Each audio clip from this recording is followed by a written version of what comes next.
Salut à toi qui suis Yomel Tips. Tu veux gagner de l'argent rapidement avec l'immobilier sans attendre des années de loyer? Alors, bienvenue dans le monde de l'achat-revente. C'est une technique excitante, mais qui demande stratégie et précision. Alors, tu es prêt à plonger dans le sujet tout de suite là? On y go! Premièrement, je t'explique ce que c'est. L'achat-revente, c'est tu achètes un bien sous-évalué, souvent avec quelques travaux à faire, tu rénoves, tu le valorises et tu le revends à un prix plus élevé pour empocher la différence. Et voilà, tu as une plus-value immobilière. C'est un peu comme les émissions télé de rénovation, mais cette fois-ci, c'est dans ton compte que l'argent va. Mais il y a quelques étapes clés pour réussir ce type d'opération. Ce n'est pas juste acheter et croiser les doigts. Donc, voici 3 étapes clés pour un achat-revente réussi. La première étape, repère les bonnes affaires. Tu cherches des biens sous-évalués, souvent des maisons ou des appartements un peu vieillots qui sont dans leur jus, quoi. Ou bien les enchères, les successions et les biens avec des travaux qui sont de véritables mines d'or. La deuxième astuce, la deuxième étape clé, c'est de planifier la rénovation.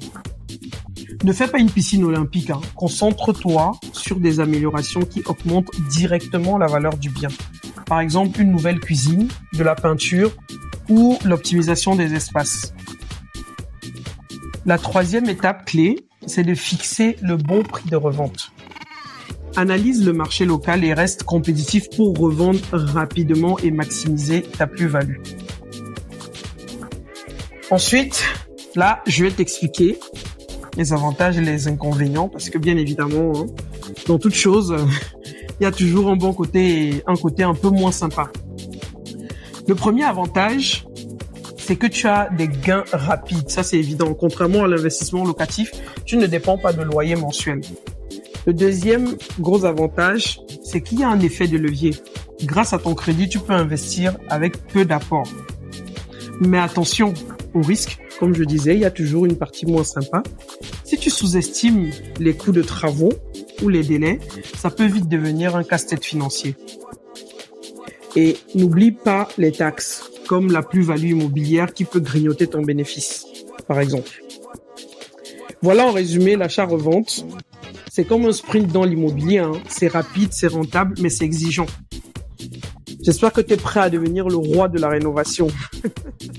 Abonne-toi pour plus d'astuces. Raconte-nous en commentaire quelle serait ta première maison à rénover ou ton premier immeuble à rénover. Soyons fous. À bientôt pour plus de conseils. Like, commente, partage. Salut!